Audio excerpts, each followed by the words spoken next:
We are now live, and we will begin our exciting little flashing light bulb clickety-clack, clickety-clack. I'm starting just about beforehand. Troubles in Paradise, the methodology of creationism, where I obliterate anti-evolutionists one source at a time.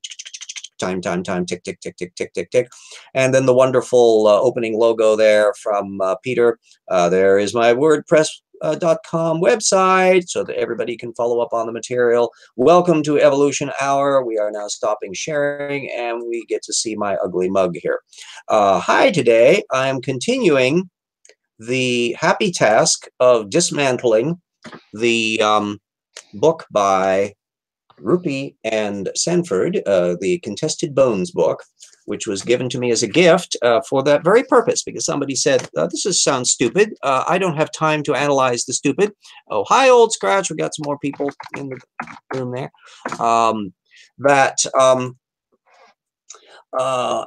They didn't want to go analyzing it, didn't have the time for it, but offered to send me the book. And I would go through it as a source analysis. And I think it's a useful exercise to show the procedure that anybody can use when analyzing any subject whatsoever. This happens to be a creationist book, but you could do this with any work. You could do it with a Richard Dawkins book or Jerry Coyne. It doesn't have to be something you disagree with. It's that you're looking up the primary source material, and you're analyzing how they're using it. You're measuring whether or not it's accurately being reflected. Ideally, a good science work is going to accurately reflect things. Hi, Beej. No, I didn't get notified. Can't even find it on my YouTube. Oh, I'm sorry about that. I'm still really a novice on the YouTube thing. I think Paul and a few others have offered to help me, and hopefully they will at some stage, to get my YouTube menu and structure organized better. Yeah, I might have something to say for Beej on that, if I can. I was going to say, Beej, if you don't click the bell on by the subscribe button, and that should that should get you notifications when RJ goes live on anything. Or I put the notification out in the Twitter feed, and I put a bunch of links to the live chat to a bunch of people on Twitter. I use Twitter a lot as a social medium. It's a very effective communication mode. Beej says the bell is clicked. Yeah. There we go. Anyway, if you look down in the description section on this video, there's a bunch of links, and it's going to be to the documentation that we're talking about today. So I'm going to be talking about Rupe and Sanford initially, and the good old Homo erectus.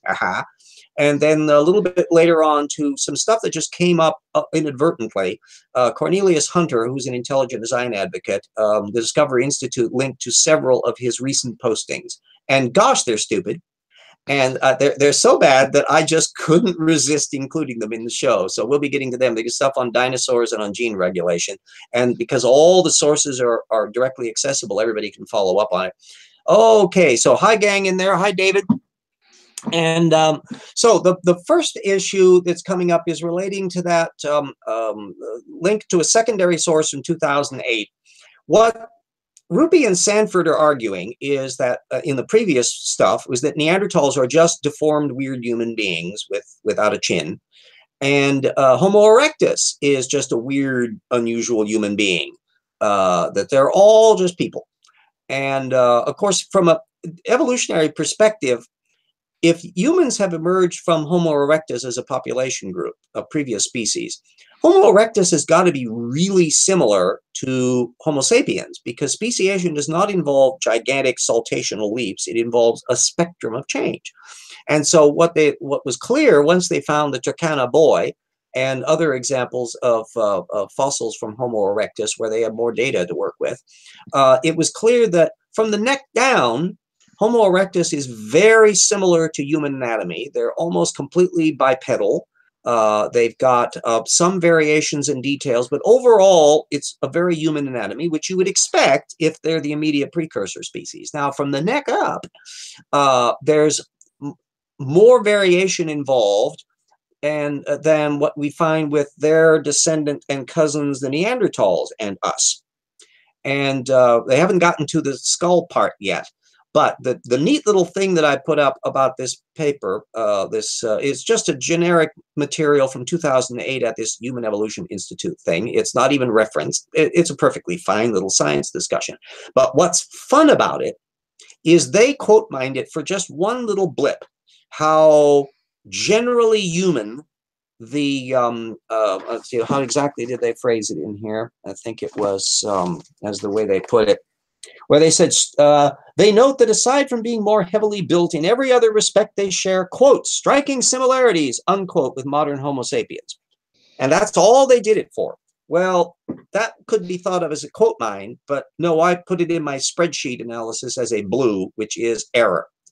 Because if you read that whole thing, they're talking about lots of controversy over how Homo erectus is classified. Is it a single species or not? And its relationships to human beings, that the growth patterns are not quite human, that the tooth eruption patterns apparently are not quite human, that their height has turned out not to be all very tall, almost human sized. So there's a lot of height variation going on, that they're not entirely bipedal in the way that we now are bipedal in terms of the way the foot arches and all that kind of work. And so this thing from 2008 was putting up warning flag after warning flag after warning flag that Homo erectus is an interesting little issue here. And none of that filtered into Rupe's version. And of course, Rupe was the one that's doing all the footwork, according to Sanford. He's basically doing the research. So I did a quick checkup on Homo erectus diagnostics, and up came this 2013 paper on tooth dynamics and growth rates. And I quickly went through to check to see whether or not Rupe and Sanford ever cite it. They don't. So they're not doing follow-up. And even Elizabeth Mitchell, the creationist, alluded to it. She decided to say, the growth patterns in Homo erectus are more human than chimp-like, which was correct, but misleading, because, of course, chimps are like 5 million years back on the grouping. The point is that that paper also specifically called attention to the growth patterns that differed from human beings, that there were core groups of it that apparently got retained in the human species. So she was misrepresenting the sources, and I put all the links up so everybody can follow up, so you can read what the 2008 summary did, and you can read Mitchell's accounting of this 2013 paper, and you get to see all the data, and you can find out what all the circumstances are. So that's some of the stuff they're stepping around. So, yeah, you're going to say something? RJ, yeah, I was going to say, since they just quoted 2 words from an article, you mean that's not how you properly cite something? Oh, gosh, no. And worse, it's a secondary source. Wow. A big... only about 60% of their source material is since the 21st century. That's way below what I have, where like 80% of my stuff is since 2000 in my tip data field. So they're playing, and a lot of stuff, still about 60% of their book is authority quoting, to where they're taking snippets out of context. Now, here was a clear example, even though it wasn't a technical article, it was a case of where literally was multiple examples of things that were alluding to points of information that were belying their argument that they're just human beings. And so far, apparently, they're not paying attention to any of it, because all Rupe is looking for is confirmatory confirmation bias ammo. He's not interested in data. So far, they've been very reluctant to discuss data. So I thought you should see a nice paper which actually does discuss the data, and you can compare and contrast the dynamics of all of that. It's a fascinating subject matter, because if it comes down to that notion of what does it mean to be a transitional form? What does it mean to have speciation events? How do populations flow around? Homo erectus is interesting for those who aren't familiar with it right off the bat. They lived several million years ago down to maybe only 50,000 years ago, depending upon that little bunch, the little hobbits on that Indonesian island, Floriensis, that may very well be. And there's still a considerable amount of debate about it. But the suspicion is that there are a very dwarf population of Homo erectus. And the old Java man and Peking man of the 19th century and early 20th centuries are now viewed, now that they've done further work, as variants on this Homo erectus population. And it is a legitimate issue as to whether or not they were to be treated as a single homogeneous population that spread all over the planet. We spread all over the planet, and yet we're still all Homo sapiens. We have split off into discrete species. But then again, that's been a relative eye blink in terms of when we spread out of Africa. It's only been like 100,000 years ago and less. But Homo erectus was around for so long that it does look like they developed into, at the very least, very distinctive subpopulations and very possibly separate species, as in the case of Homo neanderthalensis, and then, of course, Homo ergaster, and there's a bunch of other ones that are in the uncertain category, depending on whether you're a splitter or a lumper. Now, is this because science is confused and incapable of working these things out? No, because you got a limited data field. All you've got are the fragmentary bones, and you can see things about growth patterns. The more data you come in, that's why the fact that you've got children in Homo erectus, fossils of younger people, means you can look at the tooth eruption patterns. You can look at things that are developmental that are telling you about the gene regulatory systems, which, keep that in mind, gene regulatory systems. A delightful thing that's going to pop up with Sanford later in the show has to do with the fact that an awful lot of evolution doesn't involve new genes. It involves the re-regulation of existing genes. Yeah. The modification of the gene may be slightly modified over time, but those are a very slow process. So the genes that actually make up the proteins that we build off of, those tend to remain relatively stable, and you can track relatively slow variations and distinctive bifurcations when you're looking at the way a particular homologue of a gene is over in fish versus what's going on with us. But as you get in narrower and narrower lineages, what's really driving the variation is the rate at which a gene is deployed. So changing that issue of when a gene is deployed and when it gets turned off or not and how strongly it's deployed, those are the regulatory gene elements.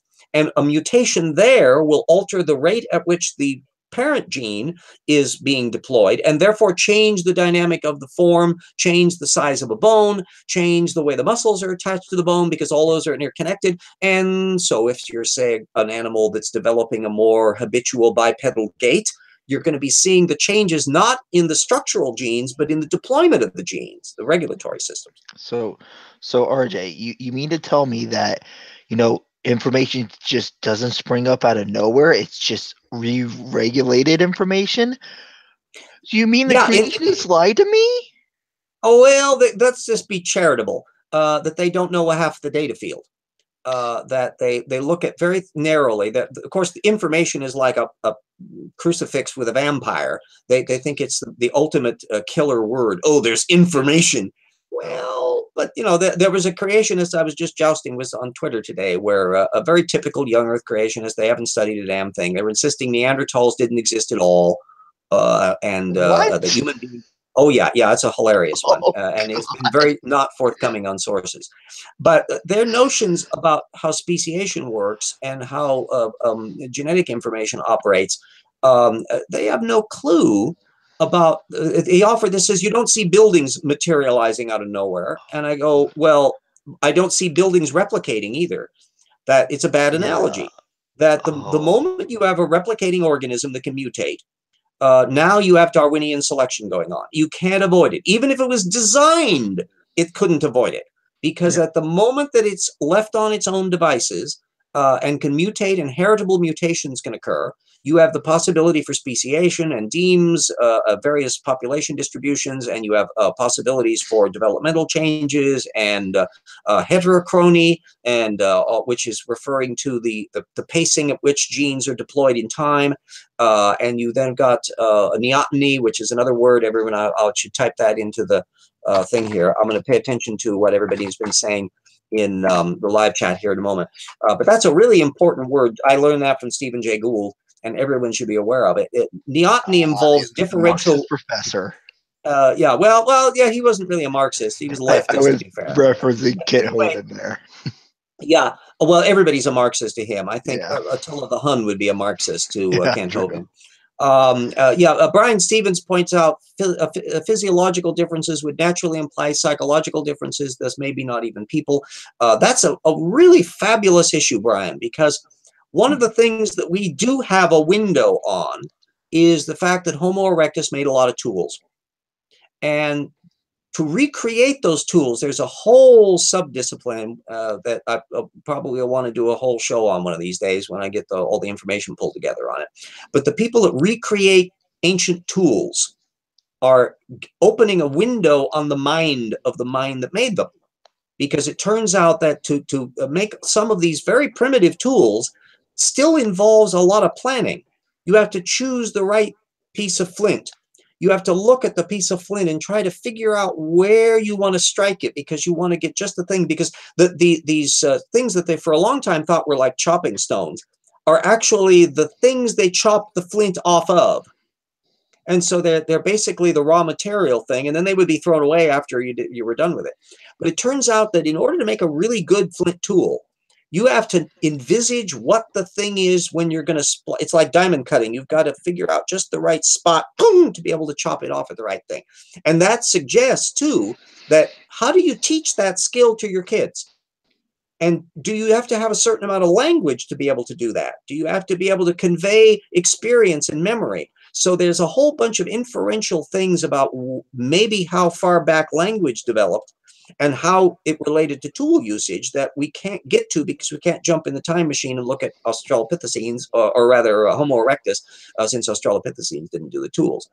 Anyway, the neoteny matter is the idea that differential rates in development can have long-term effects. As Stephen Jay Gould once described us, we're a neotenous ape. If you look at an infant chimpanzee and an infant baby, they look way more alike at that stage than they do as adults, because we've retained our juvenile characteristics of relatively hairless body into adulthood. And so you've changed things to where now the body can go off in different directions because it's not developing in certain ways because of the gene regulation systems that changed all of that stuff. So all of that issue about Homo erectus and whether it's a person or not, whether they're human beings and how close they are to us, is all ultimately genetic. Now, it'd be nice if we had the genes of Homo erectus to look at, but that's far enough back that the chance of getting long DNA strings from them are relatively remote. We do have it for the ones 50,000 years ago. You were saying something, Kevin? Yeah, I was going to point in the chats. I don't know if you have anything that you could reference them, or even on your tip website if there's something on there, but David Lass, he said, I heard that the cranial cavity is larger in humans than other apes because it's a deactivated ape genes. I'm having trouble finding that source, or finding the source. Well, that's very cutting edge. There's actually quite a large issue on that of the prefrontal cortex and what genes are involved in that. What we have all basically the same brain areas. We have basically all the same neural structures, the pyramid genes, all the neurons, all of that stuff is found in primates. What we've done is co-opt and alter the dynamics of stuff. And they can find a bit about Homo erectus because we do have brain endocasts, because brains bump into the skull, and so you can find where the things are interconnecting and blood vessels and stuff relating around, to where they can find an awful lot from that, even though the brain itself isn't preserved. And I'll have to look around on that issue about that developmental issue. But in the short form, it's the expansion of the prefrontal cortex, where we make a lot of new social connections. We have a lot of planning ahead stuff. We know a lot of the brain systems involved in language, like Broca's area and Wernicke's area, predate Homo erectus. They're showing up in Homo habilis, the first tool maker. So these stuff are going way, way, way back.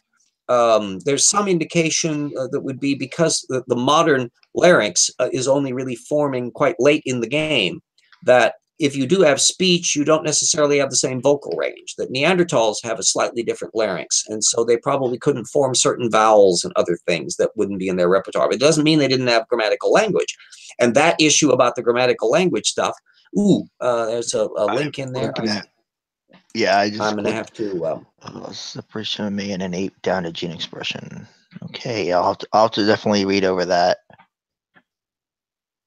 I have that bookmarked, so I can read it later. Am I getting a feedback from somewhere? Yes, I am. Yeah, on separation of man, I'm just finding out about the data on it. It's taking a little bit to pop up on here. So we're about 18 minutes down on the road here. That one, yeah, that 2006, that one is actually, from the genetic point of view, really old. I think I've done on stuff like that since, but it could be a nice little springboard to that. And that does bring up the point that they're already detecting that it is involving gene expression, that we don't have the case of where human beings are generating much in the way of novel new genetic systems. It's the redeployment of stuff. A factor that's played a role is ALUs, retrotransposons. They've inveigled themselves into a lot of our little brain systems to where some of the things that are making us distinctively human, not necessarily for the better, are coming about from these stupid little retrotransposons that are copying like rats in our genome, because they got a copy me signal, and then occasionally they will mutate into a read me thing. And so some brain systems actually involve the ALUs. So it's very much a cutting edge field that has to build off of two separate directions, which is looking at the physical forensic data that you can find from the skulls that you can get, not all of which are complete, and finding brain endocasts. Then the other is from existing genetics, existing developmental biology, both in humans and in the living primates, and then trying to kind of work their way back to find out how the genetic substrates ended up going the direction they did in humans, and then interpolating from that where a transitional component would be and how far back in the scale that is. Needless to say, that's not an easy problem to do. Yeah, it doesn't sound like one. But they do. They're working on it little bit by little bit. So the genetics of and developmental biology of brain systems is very interdisciplinary and is constantly ongoing. I don't have my bibliography up here to where I would be able to go hunting up. I do have a question for you on the book, though, just out of curiosity, because I see this reference all the time by creationists. But did they ever reference Nebraska Man as a way to try and discredit the evolution of man yet? Among the young Earth creationists, it pops up a lot. Yeah, I didn't and still in creationist apology, and almost invariably, it's Pavlovian. It'll be Piltdown and Nebraska Man. Yeah, that they put those together. I got a whole section on that in the Planet of the Apes chapter at TIP. So anybody wants to go popping around there, remember, I have my damn website. Just download the stupid PDF and have fun with it. But anyway, it's the Planet of the Apes chapter. Boom, boom, boom, boom, and it's in the old TIP part. And that's chapter 5. It's about a book-length work where I went into a lot of that. Nebraska Man is actually a fascinating example of a bad rap. It was a very brief little bliplet where I think Olson was the guy, or Neil or whatever. The name has escaped me at the moment, or Marsh, one of them, who had there was a land rush for human ancestors. And remember, in the Piltdown era, the reason why Piltdown was so important is, look at these fossils they've discovered. Here we are, 1912, and we've discovered these German and French Neanderthals on the continent. And now this Java man, that they've been finding in the 1890s from China. Well, where's our Englishman? We need to be on the top of it because we rule half of the planet now. We must have human ancestors, and we can outdo them. We will have superior human ancestors. And so along comes Piltdown, where now they had this thing which is ape features but a big brain. And, just exactly what we need to fill our prejudices. Isn't that sweet? Well, over in America, damn it, don't we get to have human ancestors too? I mean, are we going to keep all this old world stuff? We've got the Statue of Liberty and Fords and electric lights. Damn it, we need something too. So there was a tremendous desire to have some human ancestor. And what it was on this one excavation, the paleontologist had seen this tooth that looked like a human molar. Ta-da! And he went berserk with it, and he jumped the gun on it. and wrote a write-up on it. And meanwhile, one of the other paleontologists was saying, pig molars look a lot like human molars. Maybe you want to rethink this one there. And it quickly blew up in the face. And literally within like a year, he had to retract this because it was a misidentified thing. But it was a legitimate mistake to have made, because pig molars and human molars at superficial glance look a lot alike. And so they could easily make that little goof, and he corrected himself on it. So at the very least, it was at best a brief little flurry. But yet you find creationists to this day positively obsessed about it, like there was some huge Nebraska man thing that went on for decades. And the thing I always like to point out is when they go, well, see, evolution can't ever get it right, and they're always lying. I go, yeah, but who caught the issue? Who's the one who brought it to light? Oh yeah, the scientists. We did. And the same thing for Piltdown. I went into a lot of details on that. There's been further data since that chapter was written, which just reinforced what I had already discovered, which was that the likely conspirator was the guy that found it. He was known for some fakies, that he was kind of a grandstander. But if you remember the chronology, it was discovered in 1912 and some more stuff in 1913. And then what happened? World War I. Gee, people were kind of busy. And then by the time World War I was over, now the skulls were put back in the British Museum and they made casts of them, and everyone was talking about the casts, not the originals. And there were a few scientists at the time that wanted to see those things more detail, and they were having some worries about them. But they muddled along in the 20s and 30s. And then what happened? World War II. People were busy. Now, after the war came out, by that time, now the dust is settling, and they're looking at, all of these new fossils that we had found in the 20s and 30s from Africa. Piltdown doesn't make sense. It's standing out as odd. It doesn't fit in with what we're seeing in terms of all the other fossil data that have come up in the years since. And so we have new tools. We can analyze things with fluorescence and stuff that now that we have the new era. Let's look at those again. And they did, and boom, boy, this is fraud. This is a fake. And it was then disappeared off the scope. And so it's an interesting cautionary tale on the scientific method. But an important factor is not a single creationist accused it of being a fraud at the time. I like Beach's comment that she just said, people have to stop getting busy. It interferes with science. Yeah, it's just terrible. One of the reasons why we don't have the original Asiatic Peking man fossils to look at is because they were put in a warehouse and the damn thing got bombed during World War II. Yeah. And so they were, I think they were going to be put on a shipment and shipped out. So all we have are the casts. Now, of course, we've found other fossils and stuff like that since, but it's fascinating how so many creationists just are obsessed with this ancient stuff. Piltdown is now over 100 years ago. I mean, this is the era of Model T Fords and crystal set radios. This is not this is not cutting edge stuff. We're way beyond that. And so anybody that brings up Nebraska man is instantly revealing themselves to be a quote trawler from creationist literature, because intelligent design doesn't pay a diddly squat to it. They don't mention this. The only ones that make a big deal out of it are young Earth creationists. Even old Earth creationists don't bother with it. Yeah, and that's why I was asking about it, because I was like, because they're young Earth creationists writing this book and anti-evolutionists, I'm like, it's got to be mentioned somewhere almost.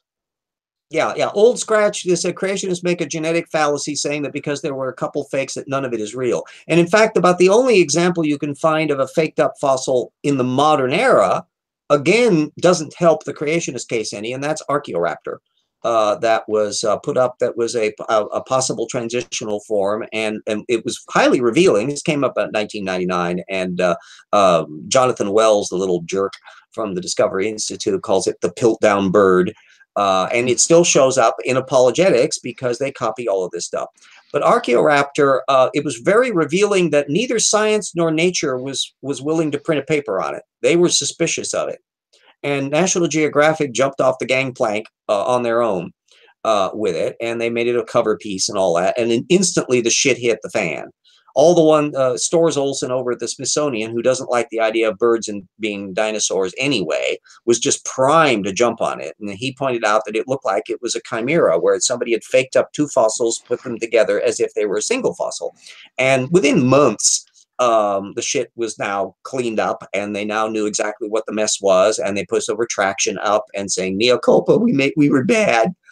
But the irony was what was in the fossils, because neither one of the individual fossils was fake. It was the chimera of splicing them together that was the fake. And it turns out the separate fossils were more interesting than the fake, because one of the separate fossils was Microraptor, which later on they found full fossil bodies of, which was this odd bunch of feathered dinosaur that had feathers on its hind limbs in addition to its front limbs.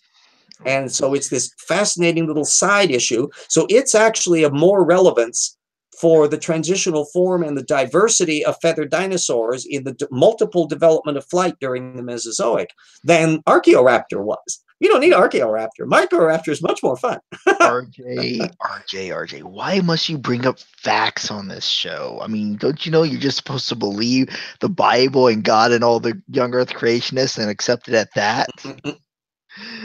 Oh, BJ says, Seventh-day Adventists taught me these fakes over 40 years ago, and creationists still use that argument. Another one that popped up, and this is relating to intelligent design, since we're about ready to jump over to rake Cornelius Hunter over the coals, has to do with Steve Meyer, the intelligent design guy. When I first bumped into him, and I recounted this tale in the tip book at the Creation Week up at Whitworth College, back when he was an associate professor of philosophy here at Whitworth. The very first day I met him, and I didn't even know who he was. I hadn't been introduced. He was just starting off, and he was doing a spiel about Archaeopteryx there at Whitworth. And he starts talking about, well, there's some suspicion that the Archaeopteryxes were fakes. They were hoaxes.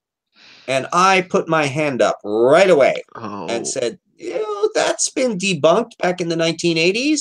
And he immediately backpedaled on it. Now, here was the interesting point. Is if I hadn't have been in the room to call him on it, would he have done any better? Oh, hi, Bailey. Again with that? God, yeah, I was like, well, that's I think, what you pop up as. Yeah, I was going to say, I think that's good. Give me a second, I'll fix it. Yeah, you got to look with your avatar. That's one of the reasons why I like only one avatar. I don't have to remember who the hell I am. Anyway, so that matter of focusing in on hoaxes and that, another reason that the reptile-mammal transition is so handy is there are no hoaxes in that. There is no claim of fraud anywhere. All the fossils are absolutely legitimate. There's no ifs, ands, or buts about it. Well, we're about at the halfway point. So before I introduce, I'm going to put in a little thing where I'm going to share my all the Patreons. Okay, we go into the sudden infinite regress mode. Whee! And there's our tip patrons, Stephen and Dyer and Eat and Yui and Mona and Hendril and Jen and Jody and Daniel and Ralph and Eric and Benjamin and Steigels and Alex and Totis Rial and Everett and Paul. Thank you all. My website again, which I keep on reminding people, put in your bookmarks. And eventually I'm going to have to go through and revamp all of that to make it more iPhone friendly, but that's a work in progress, and having no money to work with, I'm just winging it. And the Patreon, which is a direct support for the evolution hours, although they're slow as molasses to get money to me. So I will instead plug the GoFundMe.com, where I get it way faster. And I know more of you are out there, and I'd love to have even a fraction of the number of people that Kent Hovind has supporting his stupidity. So come out and help there. Anyway, there's the shameless plug. And now we'll get to part 2 of the show. Hi, Crocosquirrel. How you doing? I thought I'd let you in on this one here, RJ. The reason Mr. Hovind has so many more followers than you is because he's actually peddling the bullshit people want to hear. You or not? Yeah, I know. I keep on stomping on people's toes by saying source methods. Damn it. Yeah, I was about ready to say. That's awfully annoying. Yeah, I was gonna say, RJ. I think the reason you don't get as much support is because of the fact that you actually tell the facts. You don't peddle the lie. No, you're too honest. Being silly and asking for citations. Yeah, that too. I mean, why would you want to do that? Why do that? Yeah. Oh, David Lass and BJ point out about how material repeats all of the stuff over and over again, and BJ expects irreducible complexity to pop up. That's hitting a really important point that I've been documenting in my tip work, so that I'm literally measuring who cites primary sources and who is essentially a secondary copyist. And out of over 2,000 anti-evolutionists that I've been tracking in the work, 95% of them are secondary copyists. And Kent Hovind is a secondary copyist. Ken Ham is a secondary copyist. Once in a while, they may bump into a primary source, but it's usually because they've copied it from somebody else. So all of the vast majority of the heavy guns in creationism are secondary redactor copyists. Now, it's different over in intelligent design land, which brings the segue into Cornelius Hunter, that most of the ones who are primary claimants in intelligent design are active posters. So if you look at Michael Behe, Jonathan Wells, Casey Luskin when he used to be with the Discovery Institute, and Cornelius Hunter and others, these are primary source fact claimants to one degree or another, Douglas Axe and all that. And there's not a lot of them. There's only about a dozen. But Cornelius Hunter, for those who have read Slam Dunk, you'll already know a little bit about Cornelius Hunter, because he's got a brief mention in there where he's going on about convergence. Cornelius Hunter just can't stand the idea that biological systems can evolve in differing lineages and produce either biology or morphological features that reflect similar dynamic lifestyles. So ichthyosaurs look a lot like dolphins superficially because they're moving through water. And so they have to have hydrodynamic constraints. But look at the anatomy, one's a reptile, one's a mammal. And similarly at the biological stage, you can find differing biological systems that can mutate over time to produce very similar results in terms of how particular proteins are processed or other kinds of stuff. Well, the intelligent design advocate says, no, that's common design. That's the common designer. It's not convergence. Convergence is this dodge they use, and they can't test it out. Well, I point out, no, you can. And they test out with cladistic analyses all sorts of ways to isolate convergence and figure out how it fits into larger schemes. So I have a very low opinion of Cornelius Hunter as an analyst right from the get-go. But he gave me jump in there. What were you about to say? I have very little respect for him because he's an intelligent designer, and that's just when you said that there was going to be ID on the show today, my ears perked up. I went, ooh. Well, you can have fun then, because I put the links up to the two postings that he just came up with. The Discovery Institute. I follow the Discovery Institute on Twitter. Maybe they'll block me if they find out about this. And I get their emails all the time, their nota benes and education updates and all this kind of stuff. So they self-advertise. And so I get these posts from the Cornelius Hunter. And the one on dinosaurs, I think, came up first, which I'll get to after, because that's oh god, that one was fun. But the other one related to regulatory systems, and effectively, what Hunter is arguing in his post is that if evolution is occurring because of regulatory changes rather than protein changes more often than not, well, where did the regulatory system come from? And so that's an origins or bust argument. But in order for him to make that argument, he's missing all the data. And unfortunately, Hunter made a point of citing not one, not two, but 3 directly accessible technical papers to where everybody can read the huge amount of information that they're dealing with. Even Claire King's old paper from 1975, back when genetics was just getting started, it had tons of data in it that would have to be accounted for. And that's 30 years old. Yeah. Well, the most recent one is literally from this year. Andreas Wagner, who's a wonderful scientist and insists on actually paying attention to the data as opposed to Hunter. So I put all of the links up to all of those papers, and at your leisure, you may read Hunter's analysis, which is only like a page, and then you can go and read the technical papers and see if he's doing fair and whether or not he explains all this stuff. Because see, here's the origins or bust problem with this. I don't need to know how the regulatory system developed to see it's evolving. We can imagine the original regulatory system was developed in vertebrates by a miracle. Jesus Christ came down and designed it in place. Let's leave that as a possibility. We're looking at its natural mutation millions of years later to where they can see the exact details of how this mutation causes that modification and so forth and so on. So we don't need to know about the origins part, but that's all Hunter pays attention to.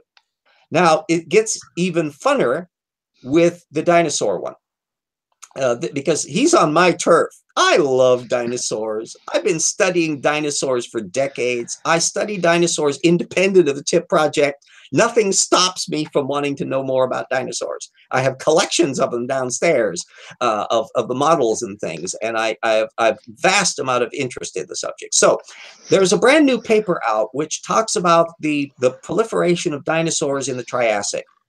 And what they had known for years was that dinosaurs are kind of a minor player initially amongst the diapsids, and then they kind of boom, and then they're the big players on the block.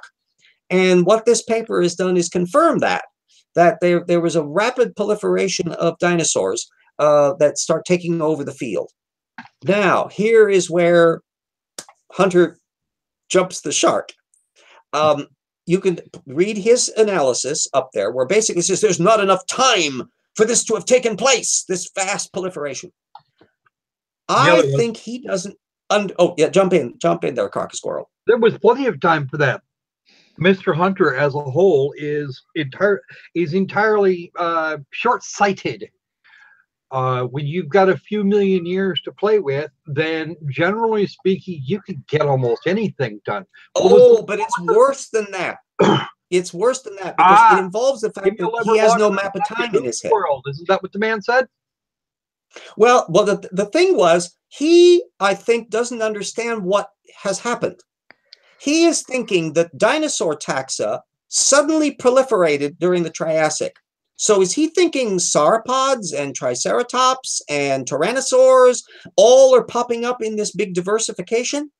I don't think he understands what dinosaurs were doing. What we're talking about, if you've ever seen the Jurassic Park 2 movie, where the little pack hunters, the little compsognathids that attack the guy out in the, he goes off to take a leak or something, and suddenly there are all these little critters that are going with their little things, and then suddenly they jump on him and they're killing him. It's very gruesome. But they're little itty bitty animals. Yeah, they're little itty bitty animals that they're teeter-totter. They're your standard early theropod. They have long necks and long balancing tail and little graspy arms. And that's not merely the standard early dinosaur model, but it's the standard early dinosauromorph model. And they're like lagasuchids, the Lord Crocosquirrel, the rabbit crocs of the Triassic. If you look at all the critters that are dominating during the late Triassic, including the early dinosaurs, they're all this teeter-totter form. What makes the dinosaurs distinctive is they are the first ones that have developed completely erect femur attachments in the pelvis. They're not slightly splayed like all of their competitors. And that's probably the thing that literally gave them the leg up.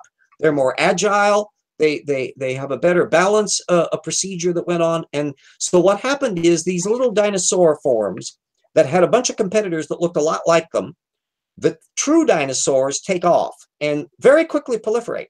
That's what's proliferating, is Model X spreads all over the place, not X, Y, Z, A, B, C. And if you look at the very earliest ornithischian dinosaurs and the very earliest Saurischian dinosaurs and the very earliest Herrerasaurs, you have to be a really gifted anatomist to tell them apart. They're so similar. And I don't think Hunter ever bothered to look to see what it was proliferating. We only start seeing these early forms changing into descendant forms and modifying over time over the millions of years into the Jurassic and the Cretaceous. But I don't think he realizes that. He's thinking they're all going poof in one spurt. In fact, you have over the idea. You have to not be allergic to data. Oh, but he is allergic to data. I mean, all you have to do is read his stuff. He doesn't think a lot of this stuff through. And it becomes painfully obvious at the source level. So I put the link up to Hunter's piece and to the technical paper that's open access at Science Reports or whatever it is. So everybody can read both of those and see what's going on. If they start researching what's going on with early dinosaurs, Hunter doesn't understand this. So what's the, just imagine if you had the new super cat, a really fast sprinting cheetah, and you discovered that over the course of a few million years, it spread all over its habitat and took over. It's not, that's easy to do in a few million years because you're not involving radically new forms. You're finding one form that's got a little bit more adaptational advantage than the other, and the dinosaurs take over and become the dominant form. They had not been that earlier in the Triassic. Now, we have to remember, too, the Triassic is a relatively short geological period. It's surprisingly short compared to the Permian and the later Jurassic and Cretaceous. And it's also riffing off of the Permian mass extinction. The oxygen levels were bouncing all over the place. The climate was fluctuating weirdly for a while in the early Triassic. Oxygen levels were so low that a lot of animals at higher altitudes would be gasping for breath. It was only like 12% for a while. And then so there was a huge disruption that was taking place. And you had the climate was changing because Pangaea was coalescing during this period. So it was becoming, or just starting to break up actually. But the Pangaea supercontinent was generating a much more tropical climate. So the early mammals that are also developing during this period are now starting to get edged out by the diapsids that then get triumphed with the dinosaurs. They've got a higher thermostat probably, because we know birds to this day have a higher thermostat than mammals do. And so it's very highly likely that the range, the dynamic range, the bang for your buck that these animals were getting, plus their new fully erect stance and grasping arms and all the rest, they started to take off. But poor Hunter hasn't studied any of the taxa. So it's just a blob. Dinosaurs are just this vague thing rather than looking at the specific details. Is there any wonder why intelligent design doesn't contribute anything to anything? Well, no, there isn't. There is not. And for a wonder, when you have low oxygen levels, you have small numbers of small creatures. Just remember, everybody remember the Cambrian explosion.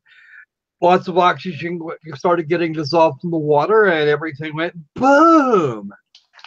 Yeah, well, even there, most of the taxa in the Cambrian were relatively small, with the exception of like anomalocarids that were the monster predator of their time. They were like 3 feet, 4 feet, 5 feet long in some cases, way bigger than all the competition. By the way, they went extinct. They were apparently a weird version of a proto-arthropod, as the modern taxonomy deals with them. It's kind of hard to taxonomize everything 500 million years later when none of them are alive now to look at. So you got to kind of fiddle around with it. But yeah, the dinosaur proliferation then, in the Jurassic then, the Ornithischian group, which the latest systematics, that Benton, by the way, Michael Benton, who is the co-author of the paper that I'm citing in the thing that Hunter riffs off of.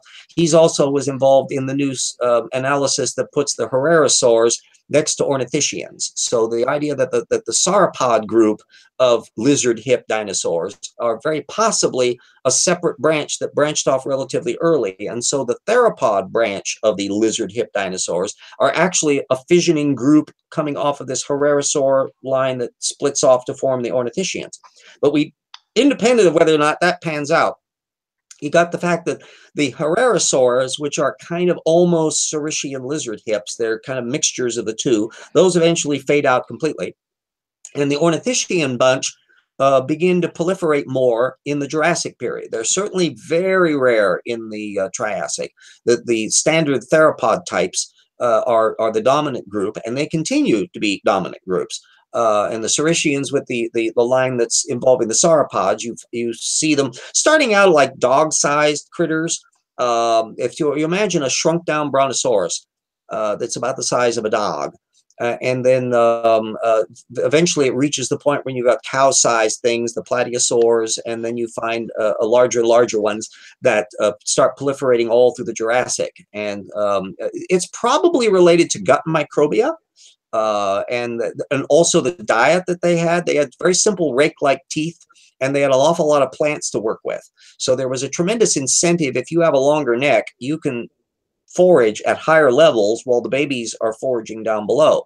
Later on in the Cretaceous, when flowering plants are developing, flowering plants are probably to some extent a nice defense mechanism against normal eating things. They've got flowering plants are fast breeders, and they're also often very tough on the actual food part. And so you had to develop new ways of eating, and it's only then in the Cretaceous that you find iguanodon types developing into hadrosaurs, which have these batteries of cheese grater style teeth that can eat these very tough plants that are developing in the angiosperm era in the Cretaceous. Well, that's a period of 150 million years, practically, from the time since dinosaurs developed. And I don't think Hunter knows much about all of that big story. So when he put this thing up, I couldn't resist it. I'm going, oh, facepalm, that he is mistaking the abruptness of the proliferation of these early model dinosaurs as though there was an enormous amount of disparity involved when it wasn't. Yes, the child is telling the truth. Outrage. Yeah. So comments on there? We're about 10 minutes towards the end of the hour here. You gotta love it when people just do not have the vaguest idea of what they're on about, and then absolutely insist that they're the only ones that know anything. Yeah.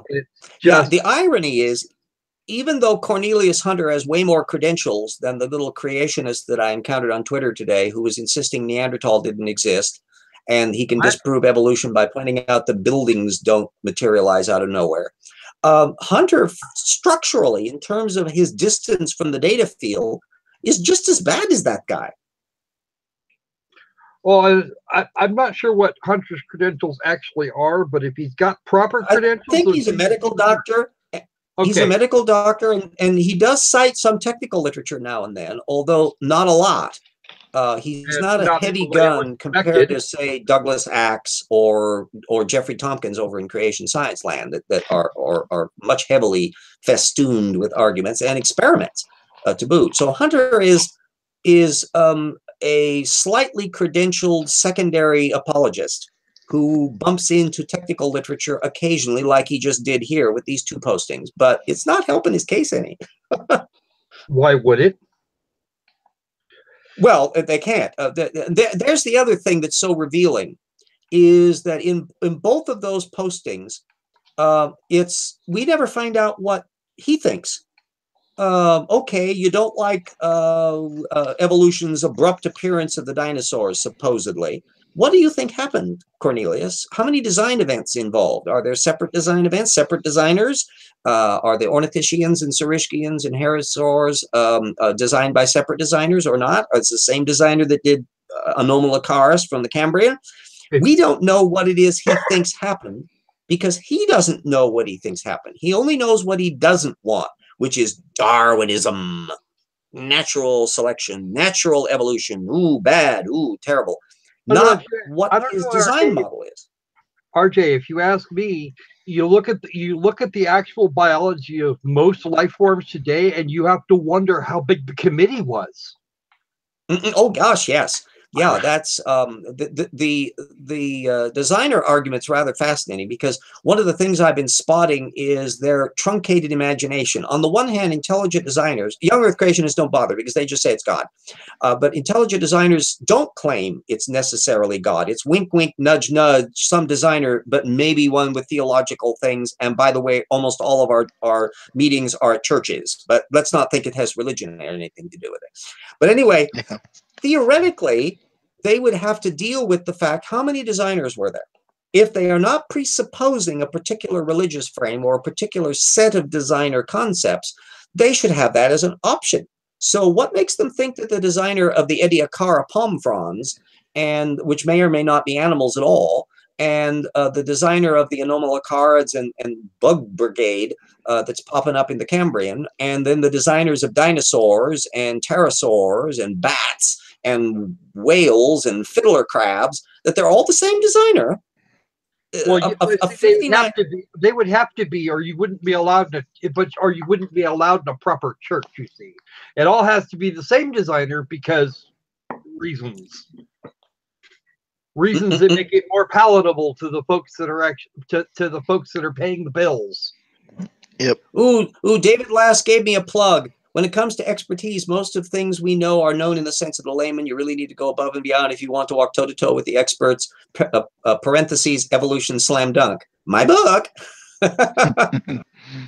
Yeah.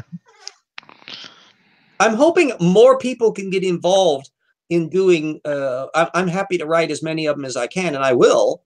Try to stop me.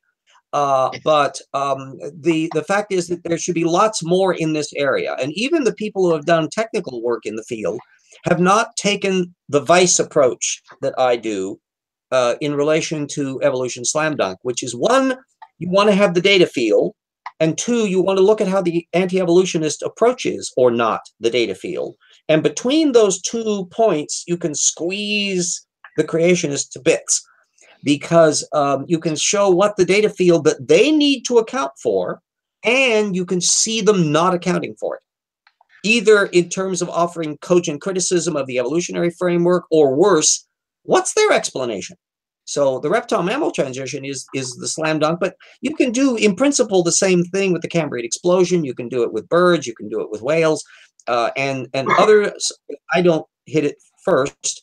I hope they'll be doing with the same kind of structure, which is to assemble what the available data field is and all the analysis that's done by anti-evolutionists. Now, it's in some ways the reptile-mammal transition was a bit easier because there's only been like 20 anti-evolutionists that have bumped into it. It's that sparse. But most every creationist goes after the Cambrian explosion. So it's a bigger field, but they're going to coalesce into trope nodes, where you're going to be seeing ones that are repeating certain concepts from the intelligent design literature and others that are troping off of young earth creationist material. And that'll become obvious in the scholarship. You were going to say something, Croc? Yeah, no. The one, you could also do this with astrophysics. I've already started. Yeah. Oh, yeah. That's, of course, that's exclusively, well, not exclusively a young earth creationist field, because your intelligent design anthropic groupies try to play off it as well, but they at least accept the data field. But your young earth creationists are in cloud cuckoo land because they're rejecting all of the data field. And so they've got to account for why there are stars. And then they start lumping it in with some other thing that we've all heard about. And finding the technical literature on stellar evolution is was absolutely beautiful. You can see it going back a couple of several hundred years. Yeah. Most of the technical literature in those fields is publicly accessible. You have to hunt around sometimes for it, but you can actually get the original technical papers, and you can suddenly have an overload of summation signs and mathematics to where you got to be up on the calculus and all of that. But still, it's still available. That's part of why I decided that astrophysics might be a good place to start.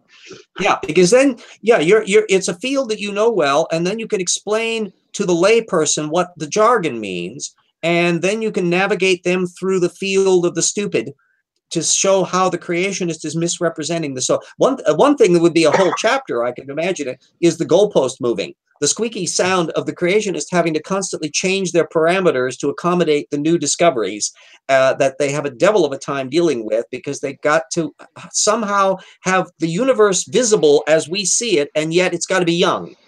And what tweaks do they have to do that? And they constantly have to change them, because they'll hit a roadblock, and then they'll have to come up with a new one. I've been looking at some people that have been redacting off of Hovind, and some of the goalpost shifting happens at such speeds that I'm surprised there's not chips and salsa behind that keyboard. Really? Yeah. Well, Hovind is particularly hilarious because Hovind is not a source claimant. I mean, he's not somebody like Lyle, who's an actual semi-physicist. At least that guy has a slight amount of credentials. No, Hovind is just riffing off largely 1970s and 80s creationism. He's not even a new nitwit. Well, you know, and of course he likes to go back to some of the more interesting folks in history. He at one point made a reference to Tycho Brahe. Oh, yeah. And you know, of course, Mr. Silver knows. Yeah, and of course, everybody that's been paying attention knows that said individual disappeared, shuffled off this mortal coil, and was installed in an underground based observatory some decade or so before the first telescopes were ever invented. So unfortunately, any observation he made was with the Mark I eyeball. Yeah, although he was, to be fair, an extremely meticulous observer, and he was highly regarded at his time. But of course, for his time, he was really good at making star charts.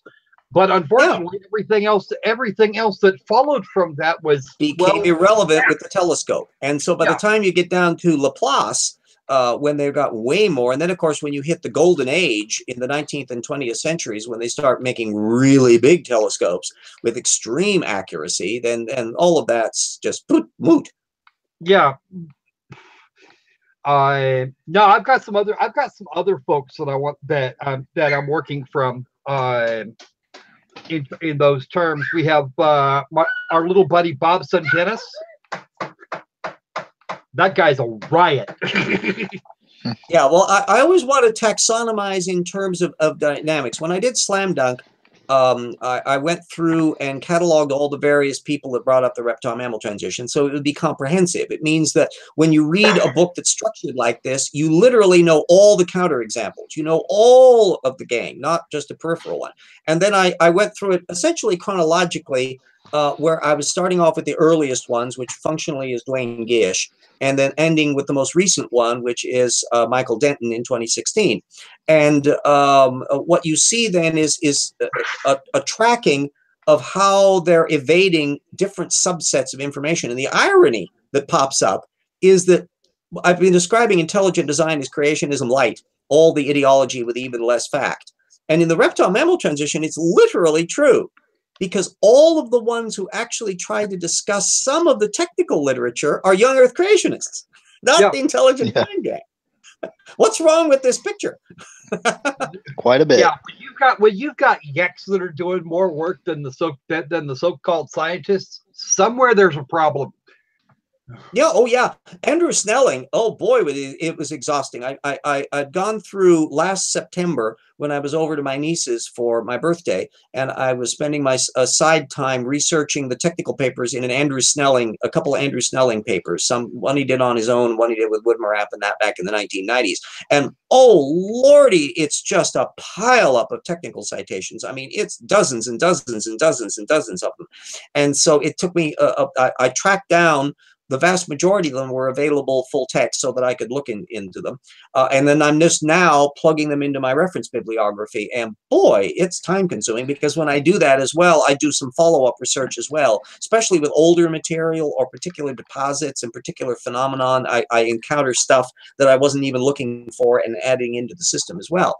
But Snelling, you gotta give him cred for at least deluging you with technical citations. Often they're very old. If you can't baffle them with bullshit. Ooh, Old Scratch brings up a thing. Do we know much about the evolution of metamorphosis like butterflies and tadpoles? That's actually just cutting edge. For one thing, that it involves a redeployment of homeobox genes, and those were only discovered in the 1990s. So it's only now that they're starting to kind of dive into some of the elements of what is generating metamorphic processes in insects, and then very different things going on with tadpoles and amphibians in that context. So that's actually one where it's put that up as a to be continued, because they're just now being able to get to the point where they can analyze the work on it. That's an absolutely fascinating thing. And we'll put this bet down that the ones doing the work won't be anti-evolutionists, and that all of the successful material will be done by evolutionary science. Another area. I don't take sucker bets. Yeah, another one I pointed out in when I did the research on Denton's book for Slam Dunk is I found out about ants and metapleural glands, which are actually the diagnostic feature of ants. They're a little teeny gland at the back end of their little teeny butt. And so you can imagine how difficult it is to study metapleural glands, even in a big ant. It turns out that out of like the 20,000 species of ants, only like 5 or 6 metapleural glands have been studied in even superficial detail. And not one of them has it been identified what they do. They don't know what it secretes. They don't know what it does in any ant. Something. And so the diagnostic feature, the thing that if you have a fossil of an ant-like thing, if it's got a metapleural gland, it's classified as an ant. If it doesn't, it's classified as a wasp. That and so Sphecomerma, the wasp ant, is on the ant side because it has a metapleural gland. But nobody knows what they do. So that's one where we can anticipate that there will be work done, and none of it by creationists. Well, I don't know. If a creationist actually bothered to do work, I think I'd probably keel over of a heart attack. Well, you find a few side issues. Some of them can be working in technical fields. Beckley is the fascinating example. He's the latest jumper on the intelligent design bandwagon. He apparently became religious, and so now he's having skepticism about evolution. And he's a paleontologist. He's been published for years. He's done stuff on insect systematics. Perfectly fine guy. He's got a couple species named after him. Very, very nice. But he has been putting up postings at, and I've mentioned a few of them already on the Evolution Hour, that it's just boilerplate anti-evolutionism. He has never thought through what he thinks happens. So, okay, you don't like the human evolution material, fine and dandy. What do you think happened, Gunter? Yeah. What's your hypothesis of what's going on? He's never thought that through. And that's that map of time matter. I'll repeat again my 4 points. People who believe things that aren't true are addicted to secondary sources that they don't fact check, and or they are relying on a narrow set of people who are missing most of the data field. In the case of anti-evolutionism, it's 90% from only about 50 people. And then you've got map of time, the failure to think through what they think happened with the data field, let alone even the big data field, just even the narrow one that they're aware of. And then last but not least, the killer. What will change their mind? Nothing. They never allow things to change their mind. They literally can't conceptualize mind changing. Well, that map of time thing, number 3, is really important, and the mind changing thing. These are 100% failure rates. I know of 0 counterexamples in the entire history of anti-evolutionism. That's what you could call a pattern, right? Yeah. Oh, David points out, David Last, evolution doesn't always need to have a positive effect to have an effect. Maybe the gland has a neutral effect on the ant, and the ant survives regardless. Either way, it's still evolution. The suspicion is that it's doing some kind of signaling, but for what purpose, they don't know. And until they start characterizing them at the genetic level and at the biological level, and you've got lots and lots of examples, not 5 or 6, but hundreds or thousands, then you can start making sense about how the thing functions and what it does and how it works dynamically. My suspicion would be, given how incredibly diverse ants are, and the fact that the metapleural gland is a diagnostic feature that all ants have, it's probably performing some really vital, interesting functions, but not necessarily the same ones in all ants. And it'll only be when the data field comes in on that one. But yeah, we can be absolutely certain that the work will be done by evolutionists, and when the dust settles, it will be more evidence for evolution, and therefore will not be discussed much by Michael Denton should he write another book. Well, anyway, we're a little past the hour on there. Either one of you kids want to give some a reaction to how the show's gone and what your reaction of the content and all that is? Well, I'm squirrel come lately, so unfortunately, I'm not gonna have a lot. Where really it's a case of treading over the ground and making sure that everybody knows exactly what these guys are doing. I'll leave Cap to talk about any of the rest of it. Because he managed to catch the good stuff I missed, I think. Yeah, I really don't have much to add on what you guys had added. I mean, I'm not familiar with some of the people who you mentioned with their work, so I'll have to look into that. I'll look over the links that you well, follow up on the links. You can get into do that. So yeah, I really don't got much to add. You can get into Hunter's mindset, and that's why I recommend, as painful as it is, read anti-evolutionists. The more the merrier. You may have to want to bang your head with a ball peen hammer afterwards, or take a shower in brine to wash it off afterwards, but it will be useful because you'll be entering into their mindset. Everybody pretty much wants to tell what they think is true. And so when you look at a particular argument and you see what information is being presented and what isn't, you're peeking under the hood into their mind. In the same way that if you read Evolution Slam Dunk or any of the stuff up there at Tip, you're peeking into the way I think.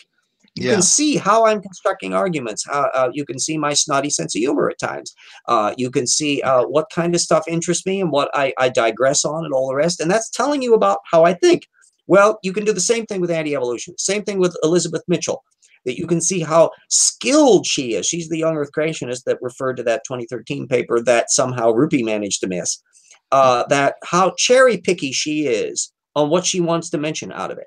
And the moment that you do that, when you're tactically avoiding the data field, now you're moving beyond just kind of ammunition hunting to tactically misrepresenting the source material because you don't want to let your readers know what the facts are. And that's getting to be dicey.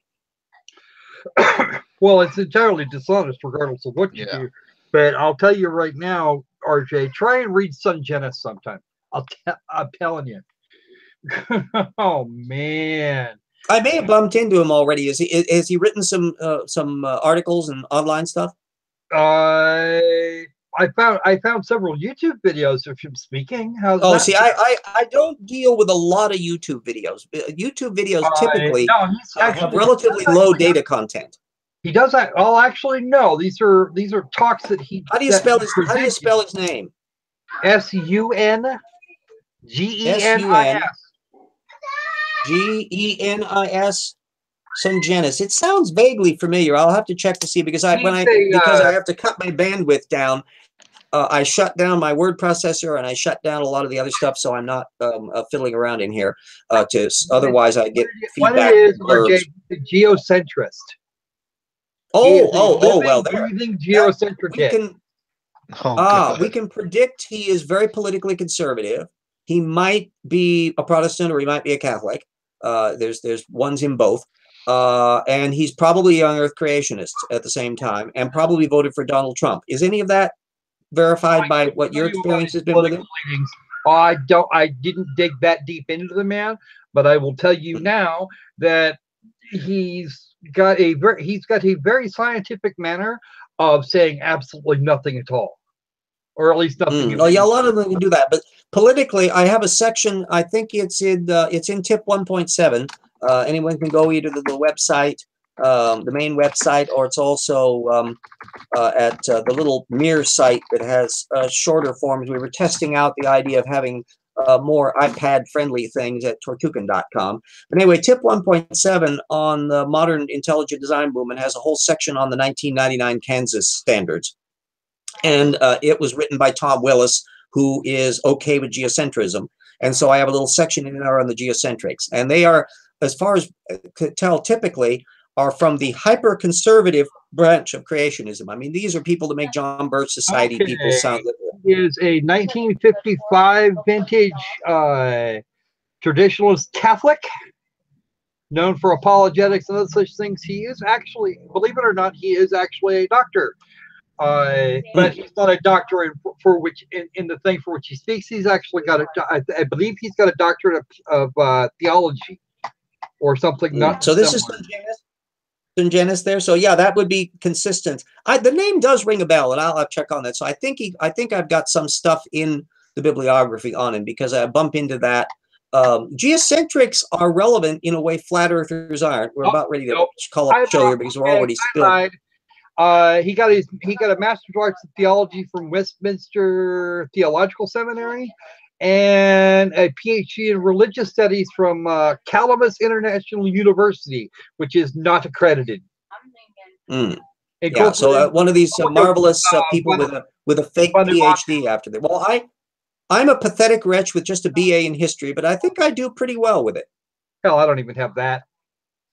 I just have a lot of okay, well, we're past the hour here. We've got our stuff covered on things. I hope everybody enjoyed the show. And we'll be closing down the operation here, and there will be next week yet another one. We've still got way more Rupe and Sanford to go through, and I'll be plugging away at this. It's a delicious 70-some degrees here in Spokane, so I'm in a warmth that I've been waiting for quite some time. Yeah, of course you have, RJ. Okay, well, we're shutting down now. Thanks everybody else for that, and spread the word about the project. And if you can donate to the GoFundMe, do so. And if you can buy my books, you won't regret it.